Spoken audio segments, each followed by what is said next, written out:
ಈ ಒಂದು ತಿಂಗಳಲ್ಲಿ ಬಹಳ ವಿಶೇಷವಾಗಿ ನಿಮ್ಮ ಆದಾಯದ ಮೂಲ ದ್ವಿಗುಣ ಆಗುವಂತಹ ಸಾಧ್ಯತೆಗಳು ಕಂಡು ಬರ್ತಾ ಇರತಕ್ಕಂಥದ್ದು. ಅಂದ್ರೆ ನಿಮ್ಮ ಹಣಕಾಸಿನಲ್ಲಿ ಬಹಳಷ್ಟು ಬದಲಾವಣೆಗಳು ಮತ್ತೆ ನಿಮ್ಮ ಹಣಕಾಸಿನ ಮೂಲ ತುಂಬಾ ಚೆನ್ನಾಗಿ ಆಗುವಂತಹ ಸಾಧ್ಯತೆಗಳು ಕಂಡು ಬರ್ತಾ ಇರತಕ್ಕಂಥದ್ದು.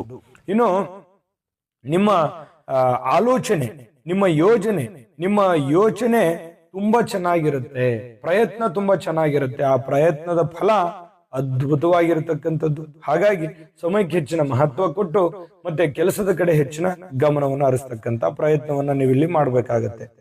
ಇನ್ನು ಹೊಸ ಕೆಲಸ, ದೊಡ್ಡ ದೊಡ್ಡ ಯೋಜನೆಗಳಿಂದ ಒಂದು ಒಳ್ಳೆ ಅವಕಾಶಗಳು ನಿಮಗೆ ದೊರೆಯುವಂತಹ ಸನ್ನಿವೇಶಗಳು ಕಂಡು ಬರ್ತಾ ಇರತಕ್ಕಂಥದ್ದು. ಆದ್ರೆ ಪ್ರತಿಸ್ಪರ್ಧಿಗಳಿಂದ ಕಾಂಪಿಟೇಷನ್ ಸಿಕ್ಕಾಪಟ್ಟೆ ಇರುತ್ತೆ. ಆ ಕಾಂಪಿಟೇಷನ್ಗಳ ಬಗ್ಗೆ ನೀವು ಗಮನವನ್ನ ಹರಿಸಬೇಕು.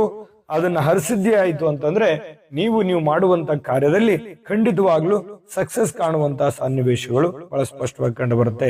ಇನ್ನು ನಿಮ್ಮ ಪ್ರತಿಭೆಗೆ, ಪ್ರಶಂಸೆಗಳಿಗೆ ಹಲವು ಲಾಭಗಳು ಸಿಗ್ತವೆ. ಪ್ರಶಂಸೆ ಆಗುತ್ತೆ, ನೀವೇನು ಕಷ್ಟಪಟ್ಟು ಮಾಡಿರ್ತೀರಲ್ಲ ಅದಕ್ಕೆ ಒಂದು ಪ್ರತಿಫಲದ ರೂಪದಲ್ಲಿ ಏನೇ ಒಂದು ಯಾವುದೇ ಕ್ಷೇತ್ರದಲ್ಲಿ ಹೋದ್ರೂ ಕೂಡ ನಿಮಗೊಂದು ಗೌರವ ಇರುತ್ತೆ, ಒಂದು ರೆಸ್ಪಾನ್ಸ್ ಸಿಗುತ್ತೆ ಜನಗಳಿಂದ. ನಿಮಗೆ ಕೀರ್ತಿ, ಆದರ, ಪ್ರಶಸ್ತಿ, ಸನ್ಮಾನಗಳಿಗೆ ಪಾತ್ರವಾಗುವಂಥದ್ದು ನಿಮ್ಮ ಮಟ್ಟಕ್ಕೆ. ಇನ್ನು ಈ ತಿಂಗಳಾಂತ್ಯದಲ್ಲಿ ಅಧಿಕ ಲಾಭಗಳನ್ನ ಇಲ್ಲಿ ನೀವು ನಿರೀಕ್ಷೆ ಮಾಡಬಹುದು, ಲಾಭಗಳಾಗುವಂತ ಸನ್ನಿವೇಶಗಳಿದೆ. ಇಂದು ಈ ಶತ್ರು ನಿಗ್ರಹ ಆಗುತ್ತೆ, ವೈರಿಗಳು, ಶತ್ರುಗಳು ಸ್ವಲ್ಪ ಸೈಲೆಂಟ್ ಆಗ್ತಾರೆ. ಅದು ನಿಮಗೆ ಇಲ್ಲಿ ತುಂಬಾ ಬೆನಿಫಿಟ್ ಆಗುತ್ತೆ. ಈ ತಿಂಗಳ ಕೊನೆಯಲ್ಲಿ ಅದು ನಿಮಗೆ ಲಾಭವನ್ನ ತಂದು ಕೊಡುತ್ತೆ.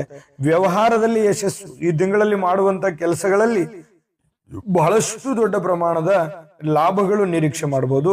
ಕೆಲವು ನಿರ್ಧಾರಗಳನ್ನ ತೆಗೆದುಕೊಳ್ಳುವಾಗ ನಿಧಾನವಾಗಿ ತೆಗೆದುಕೊಳ್ಬೇಕು. ಆತುರದ